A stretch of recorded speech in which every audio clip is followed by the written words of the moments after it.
इफिसियों की किताब पहला अध्याय 25वीं आयत, जिसका मैं परमेश्वर के उस प्रबंध के अनुसार सेवक बना जो तुम्हारे लिए मुझे सौंपा गया, ताकि मैं परमेश्वर के वचन को पूरा पूरा प्रचार करूं। आमीन। हाथ उठा के बोलो पूरा पूरा। इसका मतलब क्या है कि परमेश्वर जो आपकी जिंदगी में आत्मिक मटेरियल देना चाहता है वो अधूरा नहीं देना चाहता, परंतु कैसे देना चाहता है? आप बोल सकते हैं उसे पूरा पूरा देना चाहता है। आमीन। उसे कैसे देना चाहता है? उसे पूरा देना चाहता है, ताकि आपकी जिंदगी, ताकि आपका आत्मिक जीवन अधूरा ना रहे। आमीन। आत्मिक जिंदगी अधूरा ना रहे, इसलिए परमेश्वर का जो वचन है और उसकी जो विधि है, जो वचन में निहित है, वो आपको पूरा पूरा मिलना चाहिए। आमीन। क्योंकि यदि आप कहेंगे कि हाँ मुझे वहाँ ये नहीं सिखाया गया, परंतु यहाँ हमें ये सिखाया गया, वहाँ हमें ये चीज़ें बताई गई, वहाँ हमें ये चीज़ें नहीं बताई गई। याद रखो कि परमेश्वर के साथ आने के बाद आपकी ज़िंदगी को परमेश्वर एक नया मॉडल देता है। कहिए बदल गया बदल गया। मतलब उसमें से 1% भी ऐसा नहीं कि आप पुराने लाइफ में अपना बल उसमें रहो, नए जीवन में आपको पूरा परमेश्वर देना चाहता है। आमीन। इसको समझने की हमें जरूरत है। प्रियजन, बातों को समझिए। क्या लिखा फिर से 25वीं आयत को हमारे साथ पढ़िए। जिसका मैं, पौलुस कहता है कि जिसका मैं परमेश्वर के उस नियम के अनुसार सेवक बना जो तुम्हारे लिए मुझे सौंपा गया। आपकी जिंदगी की लाइफ को बेस्ट करना है, आपकी जिंदगी की लाइफ कैसे चंगी होगी, आपकी जिंदगी कैसे उन्नति में जाएगा, कैसे आप चंगे होंगे, इसका दर्शन आपको वहां उस व्यक्ति को सौंपा गया है जिसके नियंत्रण में या जिसके सबमिशन में आप दे दिए गए हो। आमीन। जिसके अधीन दे दिए गए हो, जिस कलीसिया के अधीन आप दे दिए गए हो। फिर से इसको हमें समझने की जरूरत है। आज वो आपको महत्वपूर्ण बनाएगा। आमीन बोलो।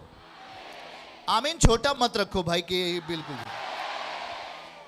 जिसका मैं परमेश्वर के उस प्रबंध के अनुसार सेवक बना जो तुम्हारे लिए मुझे सौंपा गया। एक बार नोट करो, आपके लिए हमें सौंपा गया है। आपकी जिंदगी का फ्यूचर प्लानिंग यहां सौंपा गया है, ताकि मैं आपको दूं और आप बेस्ट में चले जाओ यीशु मसीह के नाम में। फिर से इसे समझने की जरूरत है। पौलुस ऐसी बात नहीं कर रहा आपसे, वो आपको समझाने का प्रयास कर रहा है। जो तुम्हारे लिए, क्या चीज है आपके लिए? आप परमेश्वर के निकट आए हो, आपकी जिंदगी में हीलिंग की जरूरत है, डिलीवरेंस चाहिए, आपकी जिंदगी में छुटकारा है, चंगाई है, तमाम ऐसी आशीषें हैं जो आपकी लाइफ में जरूरत है, आवश्यकता है, चाहिए। वो सौंपा गया है वचन के तहत, परमेश्वर के नियम के द्वारा यहां सौंप दिया गया है, ताकि मैं परमेश्वर के वचन को पूरा पूरा प्रचार करूं। आमीन बोलो। यदि मैं आपसे आपके इच्छा के अनुसार बात करूं तो आप कभी जिंदगी में डिलीवर नहीं होंगे। कभी कभी ऐसे कुछ बिलीवर्स होते, विश्वासी होते, वो गुस्सा हो जाते, उनको क्रोध आ जाता है। ओ जी क्या बताएं, हम पर हाथ नहीं रखा, आज से हम नहीं आएंगे, आज हम दूसरी जगह जाएंगे। पर परमेश्वर उनके लिए बेस्ट प्लानिंग दे रहा है, उनके लिए परमेश्वर योजना दे रहा है, पर उस योजना को वो समझ नहीं पाते, इसीलिए वो धोखे के शिकार होते। किसके शिकार होते बोल के बताइए। एक बार पड़ोसी को हाथ मिला के बोले, पड़ोसी आज बहुत ज्यादा आपके निकट आ गए ना। बोलो हेलो, जाग रहे हैं आप लोग? आज तो बेस्ट मौसम है। आमीन बोलो, हालेलुया। है ना? अब कोई ये नहीं प्रार्थना कर देना, अब ये नहीं प्रार्थना करना प्रभु आप बारिश मत करिए प्रभु, तो खाएंगे क्या? ये टाइम है, जैसे छुटकारे का टाइम आता है कि नहीं आता, आशीषों में बने रहने का टाइम आता है कि नहीं आता, आपको उन्नति में ऊंचा उठने का टाइम आता है कि नहीं आता, वैसे इसका भी ये क्या है, खुदावन का टाइम है, समय। जब वो बरसेगा तब आप आशीषित होंगे यीशु मसीह के नाम में। परमेश्वर अपना काम कर रहा है तो हमें अपना काम करना चाहिए कि नहीं? ओके, फिर से देखिएगा, अब हमें ये बातें कुछ कुछ समझ में आने लगी हैं। आने लगी कि नहीं आने लगी? जिसका मैं परमेश्वर के उस प्रबंध के अनुसार सेवक बना जो तुम्हारे लिए मुझे सौंपा गया। आपके जीवन के विषय में कलीसिया बात करती है। आमीन। आपके जीवन के विषय में आपके अगुवे से परमेश्वर बात करता है। आमीन। ताकि मैं परमेश्वर के वचन को पूरा पूरा प्रचार करूं। कैसे प्रचार करूं? यदि मैं परमेश्वर के वचन को अधूरे स्तर पर आपसे बोलता हूं, आपकी जिंदगी अधूरी है। परमेश्वर यदि आपको केवल देने की बात कहे और आपको सुझाव ना दे, आपकी जिंदगी में वार्निंग ना दे, चेतावनी ना दे, तो आपकी लाइफ बेकार है। इसलिए परम पिता आपकी जिंदगी में जब आशीर्वाद को देते, अपने वचन के अनुसार आपकी जिंदगी का प्लानिंग बताते, आपके वचन के अनुसार आपके फ्यूचर प्लान को परमेश्वर देखता है और अब वो अपना प्लान आपको दे करके आपको अपने शक्ति में, अपनी सामर्थ्य में आपको शक्तिशाली बनाना चाहता है। आमीन। एक एक बात नोट करना, यहां लिखा है पूरा पूरा मैं क्या करूं आपके लिए, वो हर बातें आपके लिए मैं कहूं जो आपकी जिंदगी के लिए जरूरत है। केवल यही नहीं कि यीशु आपसे प्रेम करता है, केवल यह भी मैं बोल सकूं कि यीशु आपको मार भी सकता है, यीशु आपको डांटता भी है। आमीन। याद रखो कि आज जो बहुत सारे चर्चेस में क्या होते, केवल आपको ये मिलेगा, ये मिलेगा, ये मिलेगा, पर आपकी लाइफ में जो खराई है, जो सच्चाई है, वो आपकी लाइफ में बहुत सारे लोग कम दे पाते हैं, बहुत जगह देते हैं, बहुत सारे लोग नहीं दे पाते। इस कारण से विश्वासी बाइबल के अनुसार वो शून्य हो जाता है। क्या हो जाता है? हिंदी में बोलते हैं शून्य हो जाता है। उसमें किसी तरीके का बल नहीं दिखाई देता। वाकया क्यों? बात यह है क्योंकि उनकी जिंदगी में केवल एक ही शब्द दिया गया कि बस यीशु आपसे प्रेम करते हैं, वो आपको बहुत आशीष देंगे, पर आपकी जिंदगी में वार्निंग नहीं दी गई, आपकी जिंदगी में चेतावनी के शब्द नहीं दिए गए, आपकी जिंदगी में वो बात नहीं दी गई, हिदायत नहीं दी गई जिसके द्वारा आपकी लाइफ हमेशा के लिए बलवान होगी। आमीन बोलो हालेलुया।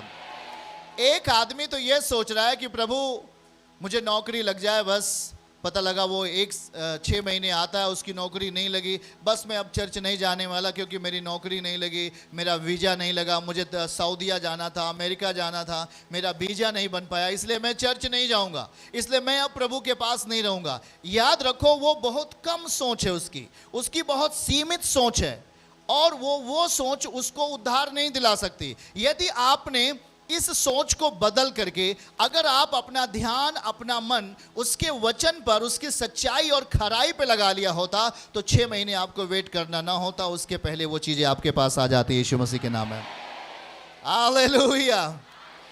वो चीजें आपके निकट आ जाएंगी यीशु मसीह के नाम से। आमीन बोलो।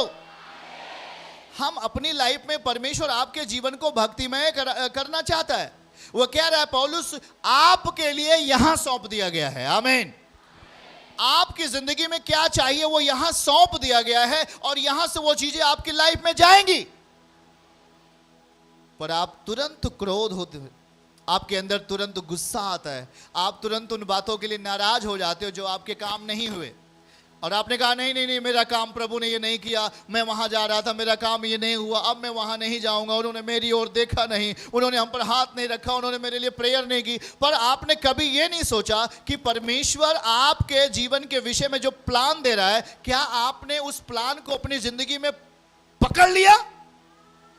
आपने उसे तो कहा कि नहीं नहीं नहीं, मैं अब प्रेयर नहीं करूंगा, मैं अब पवित्रताई में नहीं चलूंगा, मैं अब खराई में नहीं चलूंगा, मैं अब नशा नहीं करूंगा। आज याद रखो, आज बहुत सारे बिलीवर्स इस बात के लिए लूज होते हैं कि उनकी जिंदगी में परमेश्वर का प्लान खराई से नहीं है। आपकी जिंदगी में याद रखो, आपके जीवन में भी एक बोझ होना चाहिए परमेश्वर के काम को पूरा करने के लिए। आमीन कहो भैया। क्या होना चाहिए? जिस तरीके से पौलुस को एक बोझ है, पढ़िएगा, उसके हम नीचे पढ़ेंगे, 26 से हम पढ़ेंगे, देखिए हमारे साथ इस आयत को पढ़िएगा। अर्थात उस भेद को जो समयों और पीढ़ियों से गुप्त रहा। क्या रहा? वो कहीं भी बताया नहीं गया, वो छुपा हुआ था, वो गुप्त रहा, परंतु अब उन पवित्र लोगों पर प्रकट हुआ है। हाथ उठा के बोलो, भेद गुप्त रहा, कोई नहीं जानता था, परंतु अब पवित्र लोगों पर परमेश्वर का भेद प्रकट हुआ है। हालेलुया। आपकी जिंदगी में परमेश्वर का भेद कैसे प्रकट होगा? किन लोगों के ऊपर परमेश्वर का भेद प्रकट होगा? अब याद रखो, अगर चर्च आपको यह नहीं समझाया कि आपको पवित्र जीवन जीना है, तो आप अपनी लाइफ में परमेश्वर का डिवाइन प्लान पा सकते हो, आप अपनी जिंदगी में परमेश्वर की शक्ति पा सकते हो, आप अपनी जिंदगी में आप उसके बल को पा सकते हो। यही चीज है कि आज कलीसियाएं बहुतों के जीवन में वो बोझ को नहीं देती हैं। कौन सा बोझ? आपको पवित्र जीवन जीना है, सच्चाई के साथ रहना है, नशे नहीं करना है, झगड़े नहीं करना है, अपनी लाइफ को परमेश्वर के भय में लेके चलना है।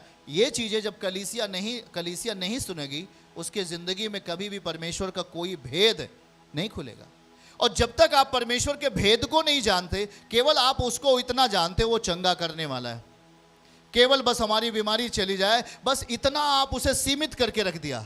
पर परमेश्वर आपके सोच से बहुत बड़ा है। हालेलुया। वो आपकी जिंदगी में वो चीज देना चाहता है जो कभी आपने सोचा भी नहीं था। याकूब ने अपनी लाइफ में कभी नहीं सोचा होगा कि मैं जिसके यहां काम करूंगा उससे भी ज्यादा मैं धनवान हो जाऊंगा। कभी सोचा था क्या? पर याकूब अपने मामा लाबान के यहां काम कर रहा था, परमेश्वर ने लाबान से भी अधिक धनवान बना दिया। किसको बना दिया? सब जन बोले, याकूब को। किसको बना दिया? क्यों बन गया मालूम है? क्योंकि उसकी जिंदगी में परमेश्वर का प्लान था। वो परमेश्वर के प्लान को जानता था।